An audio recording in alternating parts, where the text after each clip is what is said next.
안녕하세요. 박연미입니다. 시간당 100mm가 넘는 폭우에 발전소 가족들 무탈하신지 염려됩니다. 이틀간의 폭우로 일믹 10명이 숨지고 6명이 실종됐습니다. 출퇴근길은 아수라장이 됐고 반지하에 살던 발달장애 일가족 사망 사건은 단어가 가슴에 스며든다는 걸 일깨웁니다. 고인들의 명복을 빕니다. 다만 이 참혹함 속에서도 삶은 계속됩니다. 수마가 휩쓸고 간 자리에서도 쓸만한 가재 도구를 건지는 심정으로 저는 오늘도 5,000대의 침수 차량이 보상받을 길을, 또 증권사 시스템 다운으로 발생한 손해를 제가 있어야 할 자리에서 말씀드리겠습니다. 모두의 안녕을 빌며 무거운 마음으로 8월 10일 수요일 경제발전소 시작하겠습니다.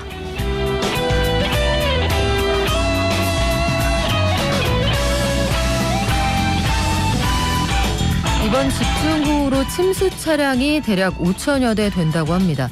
한국교통안전공단은 전손 처리 결정을 받은 차량 소유주들 반드시 차량 폐차해야 한다, 이렇게 당부를 했는데 손해배상 어떻게 받을 수 있는지 함께 알아보고요. 미국에서 인플레이션 감축법이 통과됐다. 미국의 완성차 공장이 없는 자동차 업체들, 우리나라 회사들은 어떤 상황이 되는 걸까요? 또 모빌리티 유니콘이라고 불리는 소카, 코스피 상장을 추진하는데 공모가를 좀 낮췄습니다. 수요 예측에 실패했다, 이런 평가도 좀 있는 것 같고요. 내년도 공무원 보수 인상률 1%대에 머물 것으로 보입니다. 인도 정부가 인도 안에서 중국산 저가 스마트폰 판매 금지를 추진한다. 왜 그럴까요? 또 올해 7월까지 전 세계 LNG 운반선 발주량이 역대 최대라고 하는데 우리나라 조선소들 잘 나가고 있다고 합니다. 다양한 경제 소식들 한국경제신문 나수지 기자가 전해드리고요. 증시 들렀다가 경제 언박싱 하겠습니다. 드라마 이상한 변호사 우영우의 뜨거운 인기 속에서 자폐 스펙트럼 발달장애에 대한 관심이 높아지고 있죠. 발달장애인들을 돕는 회사 말고요. 발달장애인들을 통해서 돈도 벌고 함께 공생하고 여타 기업들이 낼 벌금까지 줄여주는 회사가 있다고 합니다. 베어베터의 이진희 대표 모시고 발달장애인들이 어떻게 자립할 수 있는 세상을 만들어가고 있는지 함께 알아볼게요. 저희 방송 중에 단문 50원, 장문 100원, 샵 0951하고요. TBS 앱, 유튜브도 열려 있습니다. 매일 아침 쏟아지는 경제뉴스 핵심만 뽑아서 알려드립니다. 한국경제신문 나수지 기자와 함께합니다. 안녕하세요. 네, 안녕하세요. 자, 나 기자님, 오늘 아침에 들어온 속보부터 볼게요. 네. 고용지표가 나왔네요. 네, 이 7월 취업자 수가 발표가 됐는데요. 1년 전보다 80만 명 넘게 늘었지만 증가폭은 좀 다소 둔화가 됐습니다.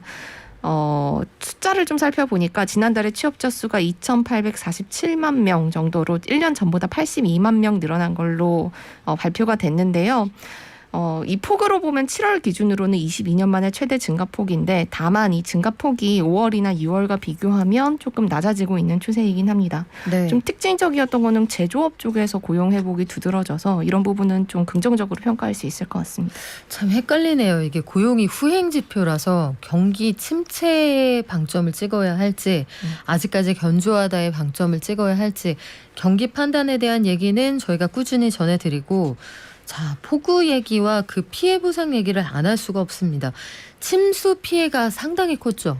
네, 이 보험사에 접수된 것들을 살펴보면 이 8일과 9일 이틀 동안만 해도 5천여 대에 가까운 차량이 침수 피해를 입은 걸로 추정이 되고 있습니다. 이 숫자가 계속 불어나고 있다는 게 좀 안타까운 점인데, 손해액만 한 700억 원에 가까운 걸로 지금은 추정이 되고 있는데요. 네, 만약에 침수 피해를 입으셨다고 한다면 이 침수 차량은 최대한 빨리 정비를 맡기시는 게 좋습니다. 이게 침수 정도에 따라서 수리가 가능한 경우도 있고 또 아닌 경우도 있기는 한데, 엔진룸까지 물이 들어찬 침수 차량은 수리 비용이 보통 많이 들어서 이 일반적으로는 그냥 전손 처리, 그러니까 모두 다 그냥 폐차해야 된다라고 해서 폐차되는 경우가 많습니다. 그래서 만약 자동차 침수 피해 입으셨다면 내가 자차 보험 중에서 이 단독사고 손해배상 특약에 가입되어 있는지 한번 확인을 해보셔야 되는데요.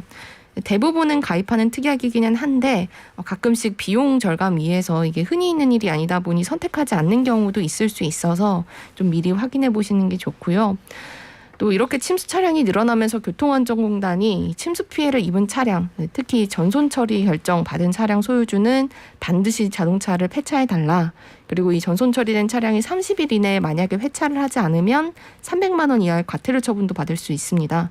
그러니까 이거는 혹시나 침수 차량이 중고차 시장으로 유입될 가능성을 막기 위한 건데 해서 당분간 중고차 매매하는 분들도 혹시나 구매하려는 차량이 침수 차량 아닌지 내부를 꼼꼼히 좀 살펴달라고 당부를 했습니다. 네. 그리고 미국에서 인플레이션 감축법이 통과됐다. 어떤 내용인가요? 네, 이 인플레이션 감축법이라는 게 560조 원, 우리 돈으로 굉장히 큰 규모의 돈을 그 미국 중산층 의료비 부담 줄이고 또 기후 변화를 대응하는 데 쓴다는 건데요. 이 돈을 어디서 끌어오느냐?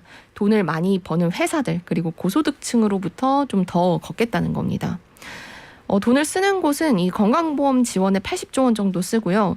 이 나머지 480조 원 대부분은 친환경 사업에 들어갑니다. 예를 들어 신재생 에너지 투자 늘리고 에너지 효율 높은 가전제품 구매한 소비자한테는 좀 보조금을 주고 이런 식인데 특히 주목해봐야 될 부분이 전기차를 사면은 고객들한테 1,000만 원 정도 세제 혜택을 준다는 내용이 담겨 있습니다. 근데 이 전기차 세제 혜택 부분이 우리 기업들이 가장 큰 영향을 받기도 하고 지금 가장 논란이 되고 있는 부분입니다. 자, 미국에는 테슬라라고 하는 유명한 전기차 회사가 있는데 그 회사가 좀 유리할 것 같기는 하지만 네. 우리나라도 전기차 만들어서 팔잖아요. 네. 근데 우리 기업들은 왜 이게 논란이 되나요? 이 보조금을 주는 자동차의 기준을요. 이 전기차가 미국 안에 있는 공장에서 완성되고 거기서 출고된 전기차만 세제 혜택을 받을 수 있게 했습니다. 그러니까 미국에 완성차 공장이 없는 자동차 기업들은 상대적으로 미국에서 차를 좀 비싸게 팔아야 되는 그래서 경쟁력이 약해질 수밖에 없는 건데요. 근데 국내 현대차, 기아도 미국에 지금 공장을 짓고는 있는데 아직까지 현지에서 생산하고 있는 전기차는 없고 그리고 현대차가 지금 미국에서 짓고 있는 조지아 공장 이것도 2025년에 완공이 되고 국내에서 생산 중인 전기차를 그러면 공장을 좀 라인을 바꿔서 미국에서 만들려고 해도 노조 동의가 필요합니다.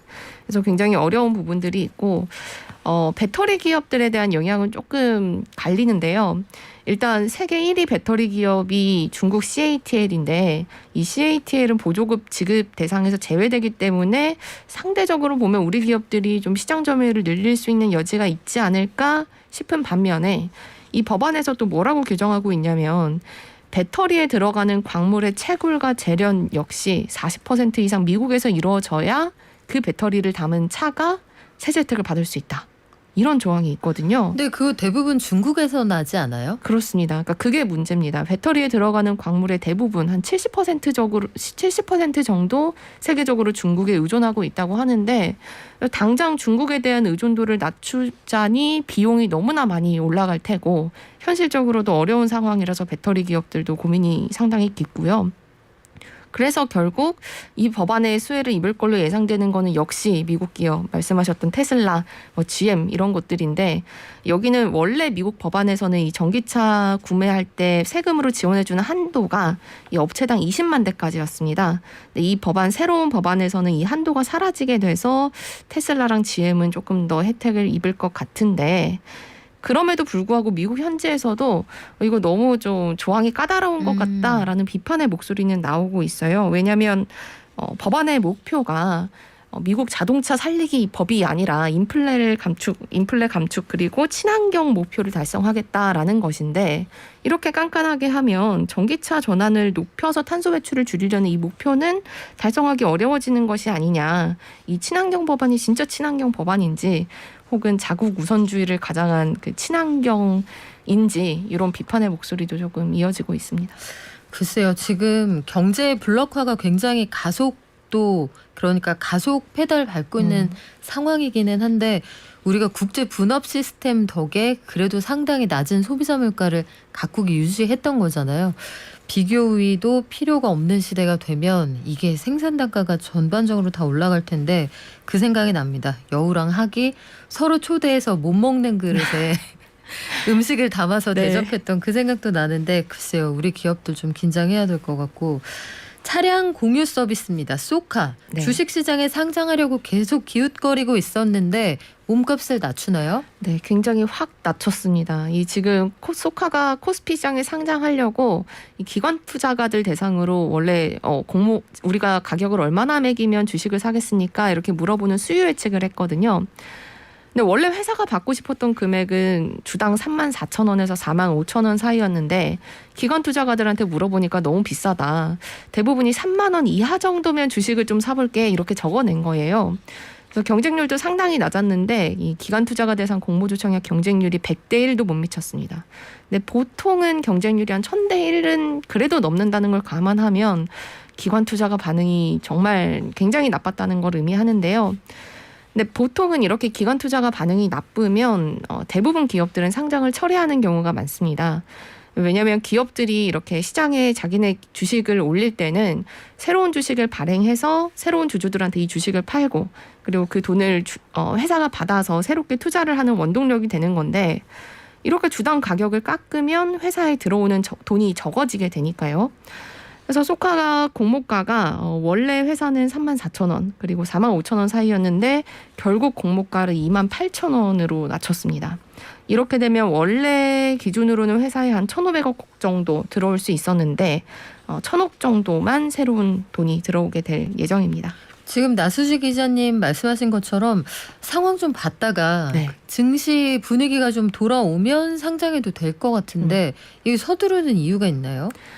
일단 모빌리티 시장이 너무 빠르게 변하다 보니까 그냥 다음 시기를 기다리는 것보다 그냥 빨리 일단 상장해서 적지만 투자금을 받고 또 요걸 바탕으로 추가 투자를 하는 게 좀 더 유리하다고 판단한 것 같습니다. 그리고 또 주식시장에 한번 상장하면 비상장일 때보다 뭐 유상증자라든지 다양한 방식으로 자금 조달을 하는 게 더 쉬워지는 측면도 있어서요. 이렇게 선택을 했던 것 같고 그래서 일단 몸값이 크게 깎인 만큼 오늘부터 이틀 동안 일반 투자자 대상으로 청약을 받는데 일반 투자자들은 어떻게 생각할지 이것도 한번 지켜봐야 될 것 같습니다. 그러게요. 또 내일 미국 소비자 물가가 나오니까 오늘 조정을 받으면 또 이걸 어떻게들 받아들이실지 시장에 대한 상황이 참 긴박하게 돌아간다는 느낌이 드는데 공무원 임금 상승률이 1%대에 머물 거다 이런 소식도 들어와 있습니다. 네, 이 공무원 임금은 매년 그 인사혁신처 산하에 있는 공무원 보수위원회라는 곳에서 이 정도 올리면 될 것 같습니다라고 제시를 하고 그걸 보고 정부가 인상률을 결정하는 구조인데요. 근데 올해 공무원 보수위원회에서 최근에 한 내년에 공무원 임금을 2% 안팎 정도로 올리면 될 것 같습니다라고 인상안을 만든 걸로 알려졌습니다. 근데 보통 이렇게 공무원 보수위원회에서 인상안을 만들면 정부는 여기서 또 깎습니다. 한 매년 0.5%포인트 정도는 깎았거든요. 그러니까 아마도 내년에 공무원 보수 인상률이 올해와 같은 1.4%나 혹은 이보다도 더 낮은 한 1.2% 선에서도 결정된 가능성이 있지 않겠느냐 이런 이야기들이 나오는데요. 근데 문제는 지금 물가 상승률이 굉장히 높잖아요. 근데 이런 상황에서도 공무원 보수 인상률을 낮추겠다라고 정부가 이야기를 하는 건 이번 정부가 좀 나라 빚을 줄이고 또 지출도 줄여서 재정을 건강하게 만들어야 된다. 이 기조가 강하기 때문입니다. 그러면 지출도 줄일 수밖에 없는데 여기에 따라서 공무원 임금 상승률도 최소화하겠다는 것이고 또 일전에 아마 기억하실지 모르겠지만 이 추경호 부총리가 임금발 인플레이션이 심각할 것 같다. 네. 그러니까 월급 많이 오르면 구매력이 높아지고 구매력 높아지면 물가가 더 오르고 이런 걸 걱정하면서 민간 기업들한테 임금 인상을 좀 자제해달라라는 발언을 하기도 해서 약간의 논란이 된 적도 있었거든요. 근데 이런 상황에서 민간은 자제해달라고 하고 공무원 보수만 큰 폭으로 올리기는 어려우니까 이런 것들을 조금 감안한 걸로 보이고요. 다만 이 공무원 노조는 당연히 반발을 하고 있는데 물가 상승률이 워낙 4%대 높다 보니 최소 5%대 인상을 요구를 하고 있고 이렇게 매년 임금 인상률이 낮다 보니까 하위직 공무원 월급은 지금 최저임금에도 미치지 못하는 수준이라는 겁니다. 물론 뭐 이런저런 수당을 더하면 최저임금보다는 살짝 높아지기는 하지만 그럼에도 이럴 바에는 최저임금 아르바이트가 낫다. 너무 임금이 낮은 수준이다라는 게 공무원들이 반발하는 부분입니다. 공무원 노조가 아마 사무관 이상은 가입이 안 되는 걸로 알고 있는데 하위직 공무원들의 임금, 실질적으로 수령하는 금액 근데 이게 여러 가지 고민이 있습니다. 공무원 임금 인상률을 기준으로 민간 기업의 임금 인상률을 또 결정하게 되거든요. 이게 벤치마크가 돼서 어떤 결과가 나올지 상당히 주목이 되는데 인도가 네. 중국에서 들여오는 저렴한 스마트폰 못 팔게 하겠다. 저렴한 스마트폰 있으면 자국 내 소비자 후생이 좋아지는 건 아니에요? 네, 맞습니다. 그러니까 그럼에도 불구하고 중국에 대한 정서가 너무 좋지 않기 때문에 이런 정책들까지 검토하고 있다라는 이야기들이 나오는 것 같은데요. 이 정책 내용을 보면 인도 정부가 자기네 시장에서 1만 2천 루피, 그러니까 우리 돈으로 20만 원 이하의 중국산 스마트폰은 못 팔도록 하겠다라는 정책을 구상하고 있다라는 뉴스가 나왔습니다. 근데 이렇게 되면 이 현지 시장 1위 업체인 중국 샤오미가 가장 큰 피해를 입을 걸로 예상이 되는데 지금 인도 스마트폰 시장에서 중국 스마트폰 제조사들 시장 점유율이 한 70에서 80% 절대적이고 여기서 1위인 샤오미 점유율만은 25%에 이른다고 하거든요. 근데 이렇게 중국에 대한 부정적인 규제를 검토를 하는 건 이 2020년 6월에 중국과 접경지대에서 군사적 충돌을 벌인 이후에 인도 정부가 위챗, 틱톡 같은 중국 앱은 아예 인도 내에서 쓰지 말아라라고 했고 최근 들어서는 또 중국 스마트폰 기업들, 오포, 비보 이런 기업들의 탈세 혐의를 조사하기도 했었거든요. 근데 말씀하신 대로 이 조치가 실제로 시행될지는 약간의 미지수가 있습니다. 왜냐하면 중국산 저가폰을 대체할 뭐 인도 내에 다른 기업들이 있다거나 해야 되는데 그렇지 않은 상황에서 이렇게 저가폰을 없애면 소비자 피해로만 이어질 수 있어서 이게 상징적인 어떤 제스처로 봐야 될지 아니면 실제 조치로 이어질 수 있을지는 좀 지켜봐야겠습니다. 네, 올해 우리 조선사들 선전했다. 상반기 LNG 운반선 발주량 역대 최대였다. 이 소식까지 전해드리면서 나수지 기자님 보내드릴게요. 고맙습니다. 예, 감사합니다. 실내에서 마스크 착용해 주시고요. 방역 수칙도 지켜주시기 바랍니다. 개미 한 마리, 개미 두 마리, 개미 세 마리가 사과를 들고 하나, 둘, 셋. 영차, 국내외 증시 소식 전해드리겠습니다. 미래에셋증권 디지털 리서치팀의 박광남 팀장 연결돼 있습니다. 안녕하세요. 예, 안녕하십니까. 간밤 뉴욕 증시 어땠습니까? 네, 일단 미국 증시는 마이크론이 가이던스를 하향 조정하자 필라델피아 반도체 지수가 4.57%가량 약세를 보이면서 나스닥이 하락을 부추겼습니다. 여기에 장 초반에 국제유가가 러시아의 원유 공급 중단 소식에 상승하면서 높은 인플레이션 이슈를 자극한 점도 영향을 줬고요. 장중 테슬라 등 전기차 업종이 이 인플레이션 감소법안을 통한 보조금 혜택을 쉽게 받지 못할 것이라는 해석들도 있으면서 관련주 중심으로 낙폭이 확대되기도 했습니다. 하지만 장 후반에 반발 매수세가 일부 유입이 되면서 낙폭의 일부가 축소가 되면서 마감된 것이 특징이었습니다. 네, 이렇게 되고 보니까 미국 주식시장이 2거래일 연속 조정을 받는 건데 그렇다면은 그동안 반짝 올랐던 게 진짜 이 반짝 올랐던 거냐 아니면 단기간에 그래도 제법 올랐으니 자연스러운 조정이냐 헷갈리실 것 같아요. 사실 저도 정확하게 이제 알 수 있으면 좋겠지만 저는 아직까지는 단기 조정이라고 좀 보고 있고요. 오늘 밤 7월 소비자 물가지수 발표를 앞두고 있는 상황이기 때문에 아마 그 경계감에 따른 차익 실현 물량이 출회된 것으로 좀 보고 있고 단기 방향성은 아무래도 오늘 물가지표 결과에 기반해서 아마 움직일 것으로 전망이 됩니다. 그리고 이번 조정 국면은 뭐 전체적인 시장에 대한 이슈였다기보다는 아무래도 개별 종목 이슈 영향에 나스닥 변동성이 조금 더 커진 부분에만 주목을 하시면 될 것 같은데 이 마이크론이 PC 및 게이밍 산업 수요 악화로 이제 잉여현금 흐름이 마이너스가 될 것으로 전망한다면서 가이던스를 하향 조정을 했습니다. 이 이야기들이 최근에 웨스턴 디지털이라든지 엔비디아 등도 이 성장 둔화의 경고를 하면서 가이던스를 하향 조정에 나선 바와 비슷한 모습이라고 보시면 되는데 이 같은 영향의 반도체 업종이 약세를 보였고요. 게다가 마이크론은 이 웨이퍼 등 탭 장비 지출이 내년에는 올해에 비해서 의미 있게 줄어들 것이라며 언급하면서 캐펙스 투자를 줄일 것을 시사를 했거든요. 사실 이게 랩리서치, AMAT 등 반도체 장비 업종의 하락을 키웠던 요인 중에 하나였습니다. 이 여파로 필라델피아 반도체 지수가 4.57% 하락하면서 나스닥의 하락을 부추겼고요. 다만 이제 국내 삼성전자, 하이닉스 등 반도체 업체 입장에서 보면 분명히 수요 부진은 부정적인 이슈입니다. 지금도 뭐 조금 하락하는 것 같고요. 하지만 마이크론의 캐펙스 하향 소식은 장기적으로는 긍정적인 뉴스라는 점도 염두에 둘 필요는 좀 있어 보여서 먼저 코멘트를 드리고요. 또한 테슬라는 이 중국 자동차협회가 지난달 중국에서의 생산량이 28,000대 수준으로 기록을 했다고 발표하다 6월 달에 78,000대 대비해서 급격하게 감소된 점이 좀 부각이 되면서 하락을 했는데요. 다만 이 또한 상하이 공장 증설을 위한 조치였다는 점을 고려할 필요가 분명히 좀 있어 보이고요. 반면에 인플레이션 감소법에 따른 전기차 세금 공제에 대한 대부분의 업체들의 지원 자격을 충족하지 못할 것이란 해석이 부각된 점이 조금 더 포인트라고 보시면 좋을 것 같습니다. 이번 법안에 의하면 보조금을 받기 위해서는 내장된 배터리가 미국에서 채굴되거나 재활용된 광물을 포함해야 됩니다. 관련된 조항이 충족되지 않으면 보조금 규모가 절반 수준으로 줄어들게 되며 추후 관련 제한 내용이 더욱 엄격해지기 때문에 결국에는 어떤 전기차 업체도 보조금을 받지 못할 수도 있겠다라는 소식들이 좀 전해지면서 관련 종목들이 대부분 하락을 했거든요. 그렇기 때문에 이 이벤트들을 기반해서 봤을 때는 시장 전반적인 이슈라기보다는 개별 업종에 대한 이슈가 나스닥 중심으로 영향을 미쳤다 정도를 일단 보시면 좋을 것 같고, 오늘 예정돼 있는 물가 지표 시장 전반에 미치는 영향은 아마 오늘 예정된 물가 지표 이후에 단기 방향성이 정해질 수 있을 것이라고 보고 있습니다. 네, 그 물가가 정점 찍고 내려올 가능성이 있다. 일단 미국 시장에서는 그쪽에 베팅을 하는 거죠.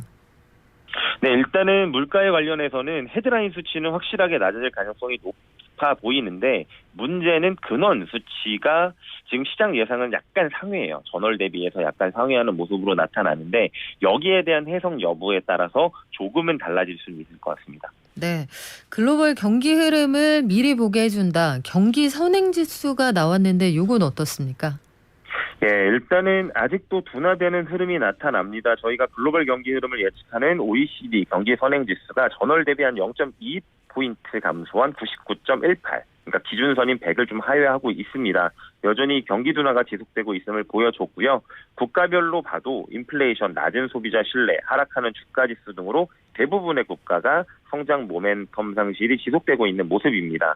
물론 OECD 소속은 아니지만 중국 같은 경우에는 어쨌든 여기서 조사를 하는데 안정화되는 경향이 조금 있어서 뭐 기준선은 하회하고 있지만 이 부분에 조금은 주목해볼 필요는 있고요. 하지만 전체 경기 선행지수의 둔화가 지속되고 있다는 점은 시장 참여자들이 경기 침체 이슈에 민감한 반응을 보이게 만들 수 있기 때문에 이것은 투자 심리 위축 요인의 하나로 작용할 수 있다라는 점은 생각해 보시면서 투자에 임하시는 게 좋을 것 같습니다. 네, 오늘 우리 장은 어떻습니까?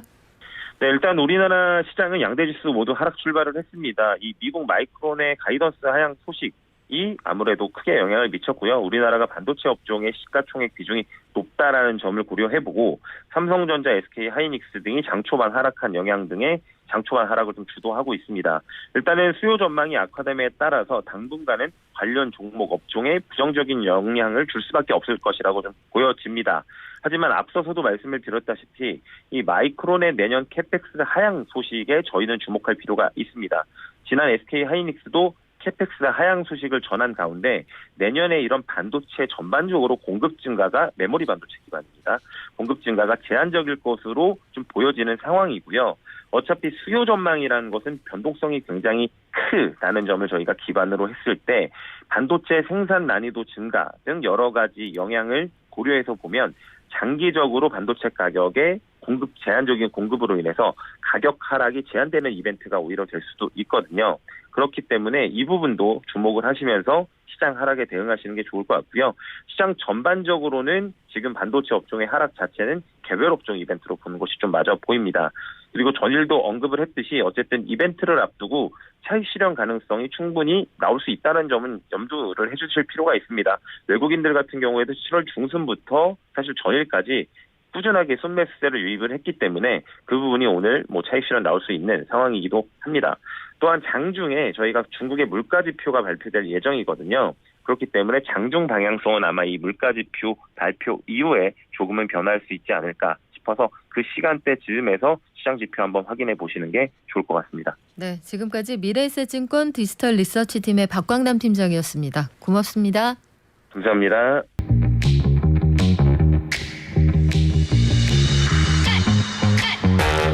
네, 요즘 어딜 가나 이 드라마 얘기 안 하는 곳이 없습니다. 우영우, 이상한 변호사 우영우. 천재성을 가진 자폐 스펙트럼 장애라는 그 장애 가운데에서도 우리가 쉽게 이해할 수 없는, 좀 어렵게 느껴지기도 하는 그런 장애를 가지고 있어요. 인류대학을 졸업했는데 반년 동안 면접 기회도 없었다. 이게 아주 단적으로 보여주는 이들이 가지는 사회적인 어려움이기도 한데, 실질적으로는 아마 이만큼도 교육 기회를 얻기가 쉽지 않을 겁니다. 하물며 조금 더 조건이 어려운 장애인들은 어떨까요? 그리고 이분들이 성인이 된 이후에까지 보살펴야 하는 가족들의 부담은 또 어떨까요? 이분들이 자립할 수 있게 저는 이 부분이 제일 좋았습니다. 기회 말고요. 월급을 준다 이렇게 이야기하는 회사가 있어요. 선의 말고 수요 공급, 정말 우린 비즈니스하는 회사다 이렇게 말씀하시는 현실 속 우영우들의 일터가 있습니다. 사회적 기업 베어베터의 이진희 대표 모셨습니다. 안녕하세요. 네, 안녕하세요. 대표님, 베어베터라고 하면요. 저는 이 회사 처음에 창립할 때부터 관심이 많아서 로고도 알고 네. 여기서 나오는 과자도 먹어보고 네, 많이 감사합니다. 접해봤습니다만 곰이 모델이잖아요. 베어베터. 곰이 모델인데 이거 무슨 뜻입니까? 네. 베어가 발달장애인을 뜻하는데요. 베어 makes the world better 라고 문장을 만들고 그 앞뒤를 따서 회사 이름을 지었습니다. 발달장애인이 세상을 더 좋게 만든다. 그런 뜻인데 어떻게 좋게 만드느냐. 발달장애인이 일자리를 가지고 일하고 월급 받고 이럼으로써 자기 자부심이 생기고 또 자존감이 높아져서 행복하게 일상을 살 수 있게 되겠죠. 그리고 가족들이 우리 그 형제나 자녀가 발달장애인 일자리를 가지고 있다라는 상황은 가족들한테 안도감을 주고 또 미래에 대한 불안감도 줄여주고 돌봄이나 지원에 대한 부담에서 벗어나서 자기의 직업과 일상을 유지하게 됩니다. 가족이 행복하게 되는 거잖아요.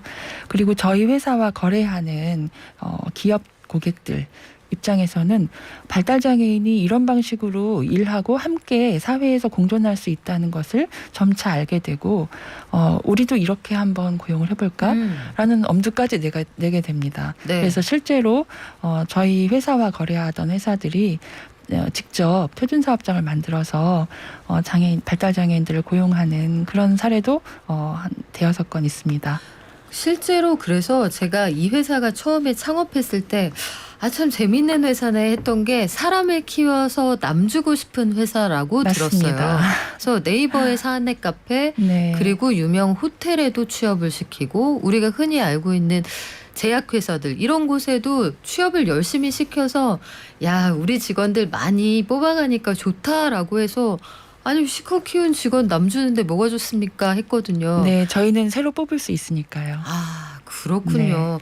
근데 베어라는 그 동물을 모델로 삼으신 데는 베어라는 단어의 발달장애인들과의 관계, 그 상징하는 단어의 의미 이런 게 있는 겁니까? 특별히 뭐 그런 게 있어서라기보다는요. 저희가 이제 곰이라는 그 이미지가 한국에서는 우직하고 조금 뭐 행동이 느려 보일지 모르지만 자기 길을 묵묵하게 가는 그런 이미지를 갖고 있기 때문에 그 이미지를 좀 가져왔습니다. 그렇군요. 네. 자, 4950님, 우리 고객님이 오셨군요. 저희 회사는 베어베트 원두로 커피 마신 지 오래됐습니다. 네, 그래요. 감사합니다. 이 가치 있는 소비라는 생각이 들고요. 어떤 일을 하는 기업인지 우리 낯선 청취자들을 위해서 베어베터 소개를 우리는 이런 일을 합니다. 좀 알려드릴까요? 네, 저희는 굉장히 다양한 사업을 하고 있습니다. 인쇄하고 명함하고요. 커피 원두 로스팅 합니다. 그리고 제과 제빵, 꽃배달, 다양한 사내 카페와 사내 매점을 운영하는 일도 하고 있습니다. 이게 다 발달장애인들이 할 수 있는 일들이고요. 그리고 왜 이렇게 관련이 없는 사업들을 문어발식 다각화해서 하느냐라고 물으신다면 이것의 공통점은 기업 고객이 필요로 하는 일이다. 그래서 장애인이 할 수 있고 기업 고객이 수요가 있는 네. 그런 일이라면 또 다른 영역도 시도해 볼 수 있다. 이렇게 얘기할 수 있겠습니다. 저는 그 성수동에 팝업 스토어도 하셨잖아요. 맞습니다. 그러니까 회사가 가지고 있는 로고나 이런 게 기존의 사회적 기업하고 만약에 뭐 굳이 비교를 한다면 굉장히 팝하다고 할까요? 굉장히 트렌디합니다. 로고도 마찬가지고요. 회사를 운영해가는 방식도 그렇고 최근에 편의점도 운영하는 그런 일들도 맞습니다. 네. 많이 직원들 키워서 보내시잖아요. 네네. 발달장애인의 취업을 도와주는 회사가 아니라 발달장애인이 그냥 일하는 회사입니다. 회사에 가서 일하는 직원인데 그냥 그가 그런 장애를 가지고 있을 뿐인 거죠. 그런데 처음에 이 아이디어를 사업화하는 게 쉽진 않으셨을 것 같아요. 발달장애인들이 같이 일하는 회사다.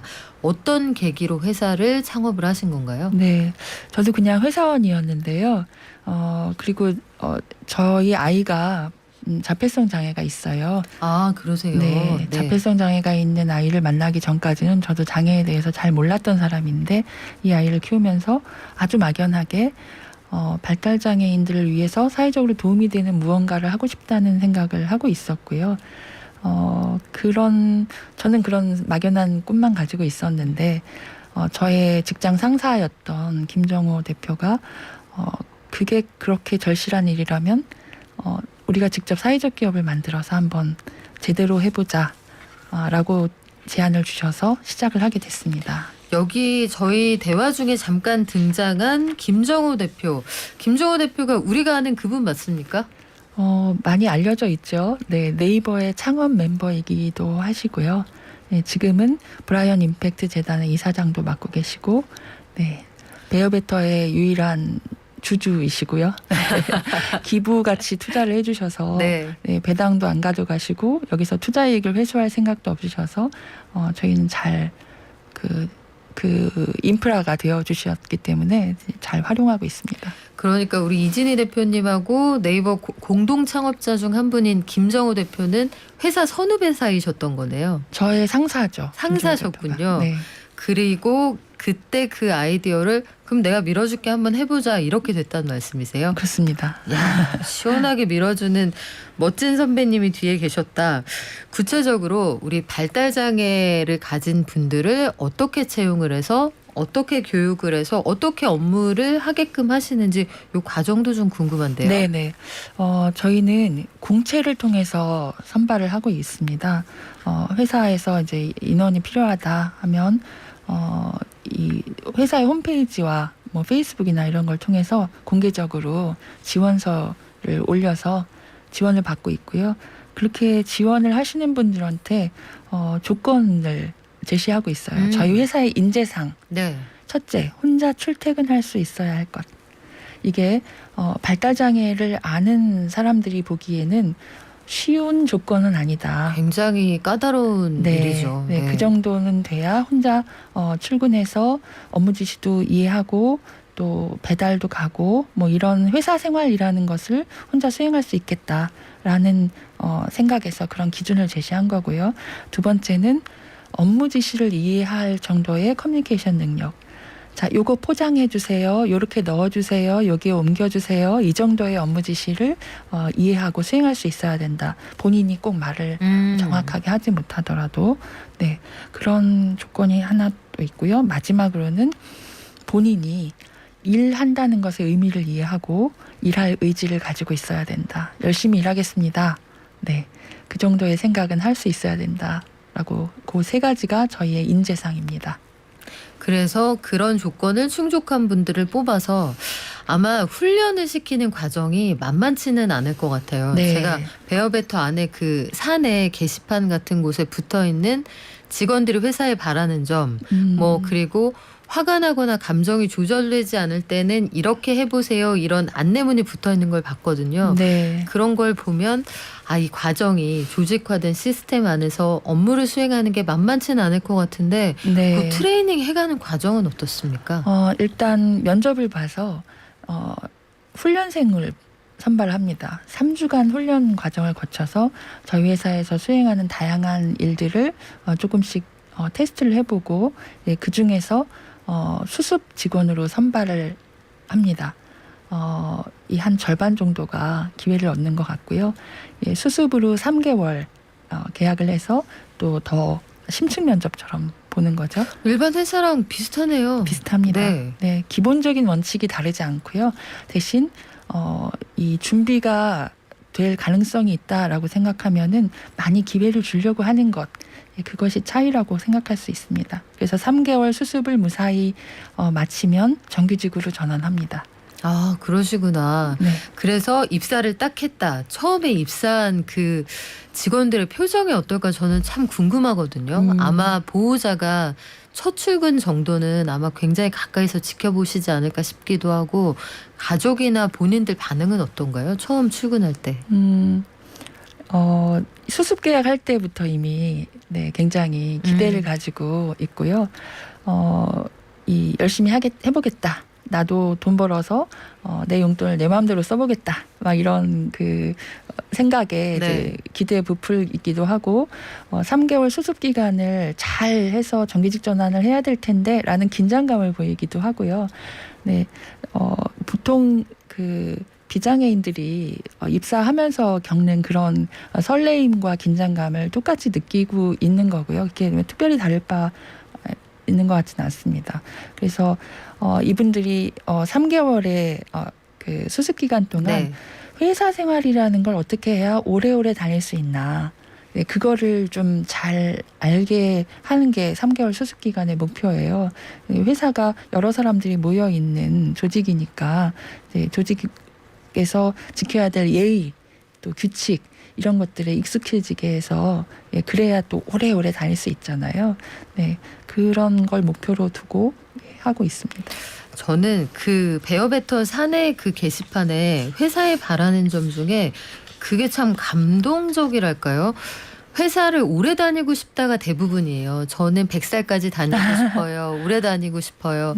그 회사에 대한 사랑이 정말 느껴지고 일자리에 대한 소중함이 느껴지는 그런 쪽지를 보면서 감동적이다 싶었는데, 베어베터하고 거래하는 기업들이 그냥 선의로 이 회사 물건을 사주거나 서비스를 사준다 이렇게 생각하면 오산입니다. 저는 이 회사 명함을 받아보고 이렇게 퀄리티가 좋은 명함이 있구나 사실 처음 알았거든요. 네. 그리고 빔프라마 07님 저희 청취자시죠. 저희 식구신데 제 딸이 베어베터 커피랑 쿠키 정말 좋아해요. 그 딸이 워낙 좋아해서 오랫동안 사용하신다고. 감사합니다. 과자가 진짜 맛있어요. 저도 커피도 맛있고 과자가 맛있고 저도 알고 있는데, 여기하고 거래하는 기업들이 품질 서비스가 좋아서 굉장히 오래 계약한다고 들었습니다.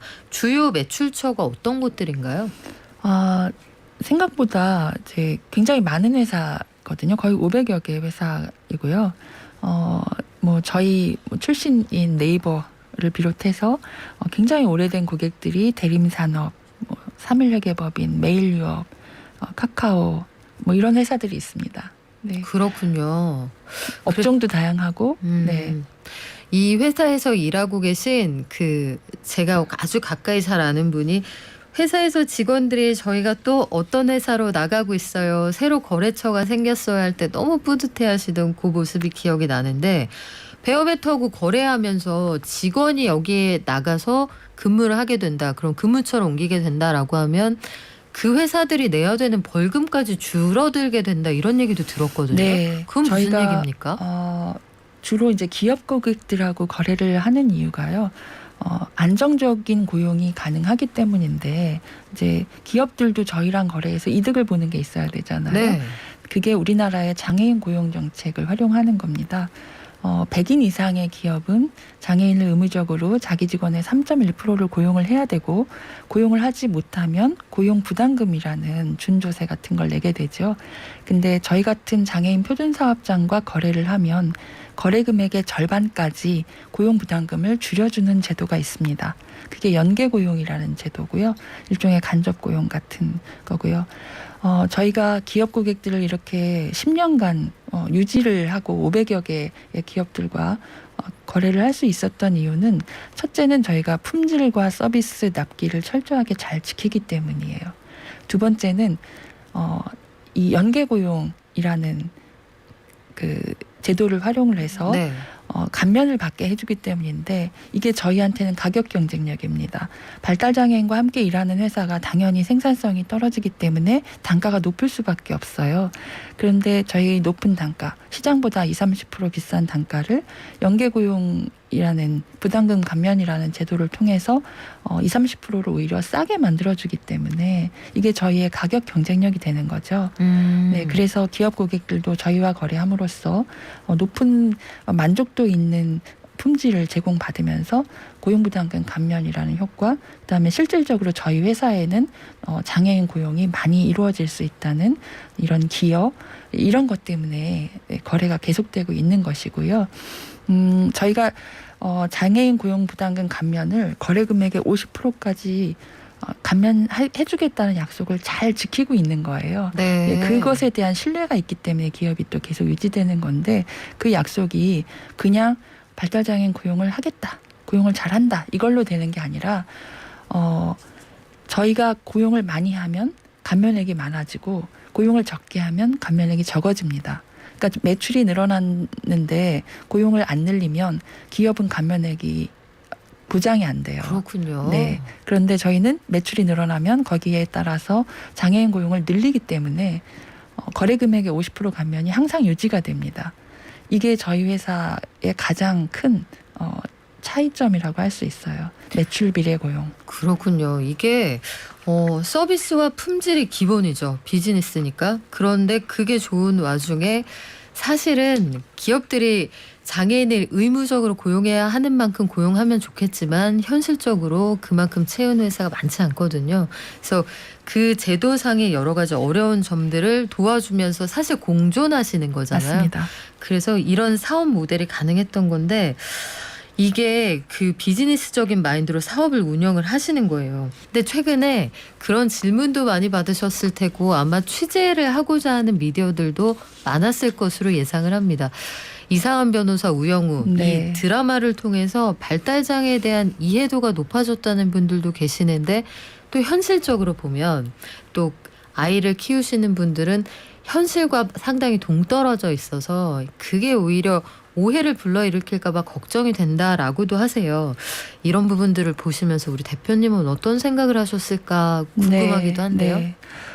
그런 우려도 충분히 이해가 되고요. 그런데 다행히 이 드라마에서 제가 이 드라마의 홍보대사는 아닙니다만 네, 이 드라마에서 중한 장애의 경우도 다루고 있었고요. 그렇죠. 또 장애인의 성적 자기결정권이라든가 인권 문제, 그다음에 다양한 그 직장 내에서의 배제나 차별에 대한 시선, 이런 다양한 아젠다들을 조금씩 다 얘기를 하고 있었어요. 그리고 그것에 대해서 섣불리 결론을 내리기보다는 문제를 많이 제기하고 있는 것 같아요. 그래서 그런 면에서 이런 주제에 대한 그 토론이 이루어지는 계기가 되지 않을까, 그런 생각도 들고, 자폐인 중에 정말 최고로 좋은 점만 모아놓은 게 오영우 같다는 그렇죠. 느낌은 있지만 네. 이걸 통해서 자폐에 대한 관심이 전반적으로 많아진다는 것이 긍정적이라고 생각합니다. 그래서 이 드라마의 3회차인가에 굉장히 중한 경우에 발달장애인도 나타났었잖아요. 네, 그런 쪽에도 관심을 충분히 기울일 수 있는 계기를 주고 있다고 생각해서 저는 좋은 것 같고요. 그리고 기업을 운영하는 입장에서, 특히 발달장애인이 일하는 회사를 운영하는 입장에서 제가 늘 강조하는 것이 있는데, 발달장애인한테 가장 중요한 직무 환경은 발달장애인을 이해하는 동료다. 그래서 이 동료를 발달장애 이해하는 사람으로 준비시키기 위해서 저희 굉장히 많은 사내의 노력을 하고 있거든요. 그런데 이 드라마에서 발달장애인의 직장 동료로서 어떤 사람들이 어떻게 행동해야 되는지를 너무 잘 보여주고 있는 거예요. 최수연 변호사나 정명석 변호사 같은 동료와 상사들이 네. 기회를 배제하지 않고 기회를 주고 능력에 따라서 이 사람이 할 수 있도록, 그 사이사이에 자폐 특성으로 인해서 어려움을 겪는 부분들이 있을 때 조금씩 배려해주고, 이런 부분들이 이 직장에서 어떤 사람들이 필요한가, 어떤 환경이 제공돼야 하나라는 것을 보여주고 있다라고 생각해서 이런 측면에서 관심을 좀 기울여 줬으면 좋겠다 생각합니다. 이게 저도 미디어의 힘을 그럴 때 보거든요. 미디어의 선한 힘이라는 게 가르치려고 들지 않고 맞습니다. 이런 상황이 있다라고 넌지시 이렇게 넛지의 형태로 옆구리를 쿡 찌르면서 제시해 줬을 때 자연스럽게 관심이 모이고 맞습니다. 최수영과 정명석의 캐릭터가 저는 굉장히 마음에 들었던 건 이 사람들이 말도 안 되게 착하진 않거든요. 그러니까 현실에 현실적이죠. 없을 것만 같은 천사표들이 있는 게 아니라 이해 안 되는 건 이해 안 된다고 하고 샘나는 건 샘난다고 하는데 최수연 변호사는 그럼에도 불구하고 아마 가장 현실적인 모델이 아닐까 싶어요. 그러면 현실적이면서도 가장 우영우보다 더 판타지라는 그렇죠. 생각이 들죠. 거기에서 그 우영우를 공격하고자 하는 회사 동료에게 그 얘기를 할 때 저는 참 와닿더라고요. 사실은 공격하고 싶은 거면서 평등을 가장하지 마라. 그런 이야기가 참 와닿았습니다. 네. 그러면 이런 드라마를 통해서도 장애인에 대한 시각, 처우 여기에 대해 한 번쯤 돌아보는 계기가 마련이 될 것 같은데 이 베어베터가 네. 2019년쯤에 그 김정호 공동대표가 이런 말씀하셨다고 제가 들었어요. 1화인데 SK그룹사 어떤 행사에 가서 아니 이렇게 큰 회사가 장애인 고용 의무를 좀 다 합시다. 시원하게 직구를 날리셨고 이후에 정말로 그 회사가 장애인 고용을 열심히 하고 있다. 이 뒷얘기를 들었는데 베어베터가 자체 채용 말고도 사회적인 장애인 고용에 여러 가지 활동을 하고 계신다. 베어베터 말고 그 밖에서도 힘쓰시는 부분이 있다고 들었거든요. 네. 일단 언급하신 SK그룹이 그 사건 이후로 정말 의무고용을 다 하자라는 목표를 가지고 의무고용을 초과 달성하고 계신 부분에 대해서 그 약간의 신뢰를 범했다고 생각할 수도 있지만 그렇게 화답하신 것에 대해서 정말 이 자리를 빌어서 감사드리고 싶고요. 저희가 발달장애인 고용을 이렇게 열심히 하다 보니 발달장애인 어떻게 하면 데리고 일할 수 있어요? 라는 질문을 가지고 기업들이 굉장히 많이 찾아오거든요. 언제든 문을 열고 환영하고 있습니다. 그리고 제가 힘이 닿는 한 조언 드리고 직접 도와드리거나 아니면 컨설팅이라는 구체적인 방법을 통해서 도와드리기도 하고요.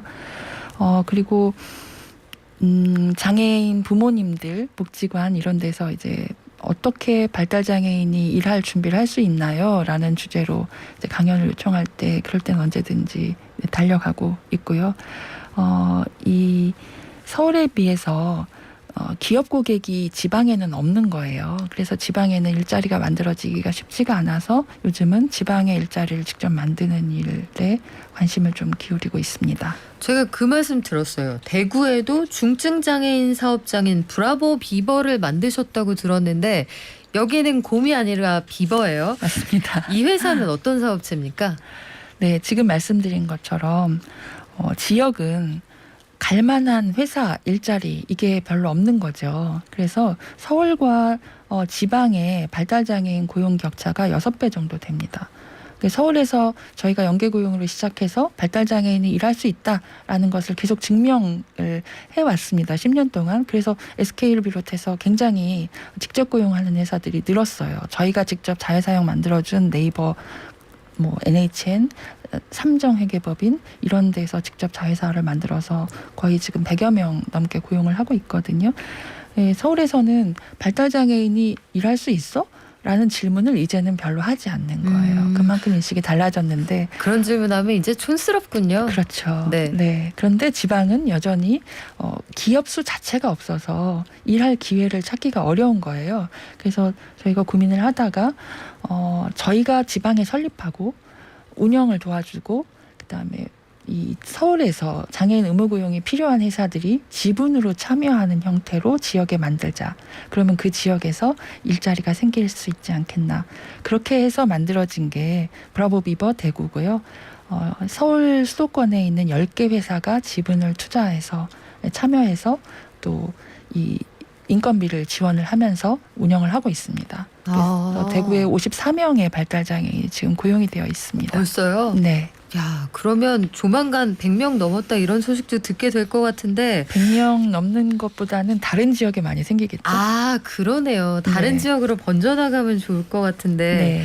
자, 이렇게 애써오신 결과를 저도 사실 주변에서 꾸준히 오랫동안 지켜봐 왔는데 대표님 보시기에 더 나가야 할 길이 분명히 있을 거예요. 베어베터가 가지고 있는 숙제다 하면 뭐가 있을까요? 저희가 발달장애인 고용을 하면서 발달장애인이 오랫동안 안정적으로 직장 생활을 하기 위해서 내부에서 어떻게 고용 관리를 하고 교육하고 유지해야 되는지 이런 노하우들을 쌓아왔거든요. 이런 것을 지방에 각도에 하나씩 만들어서 이런 고용 관리를 잘 하는 거를 계속 퍼뜨리는 거. 예, 그래서 안정적인 일자리가 전국 각 지역에 생기는 거. 그게 일단 저희가 이제 향후 10년 동안 해야 될 일이고요. 그리고 발달장애인들이 본격적으로 회사라는 데 고용되어서 일하기 시작한 지가 이제 불과 10년, 예, 베어베터 기준으로 보면 불과 10년인데 저희 회사에서 정년퇴직하는 직원들을 보는 거.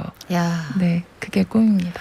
서로 너무 사랑하시는 거 아니에요? 우리 회사 직원들 정년퇴직하는 게 우리 대표님의 소원이고 이 회사 직원들은 100살까지 다니고 싶어하고 참 요즘 세상에 드문 회사 그리고 감동 있는 회사예요. 그 서비스도 좋고 품질도 좋지만 저희도 옆에서 응원하겠습니다. 감사합니다. 지금까지 사회적 기업 베어베터의 이진희 대표와 함께했습니다. 고맙습니다. 감사합니다. 자, 현장에서 보시면 요즘도 장애인 구인 구직 하고 싶은데 어렵습니다. 베어베터로 문의를 해보세요. 그리고 우리 방송국은 아닌데요. 저 여의도의 K본부 카페에 발달장애 장애인 바리스타가 계셨거든요. 똑같습니다. 커피 너무 맛있게 만들어주시고 다만 주문할 때 구령을 힘차게 외쳐주셔서 그거 처음에 적응하시면 다들 만족도 상당히 높았거든요. 우리 같이 살자고요. 그래요. 오늘 하루도 안전운전하시고요. 저희는 내일 오전 9시에 돌아오겠습니다. 발전!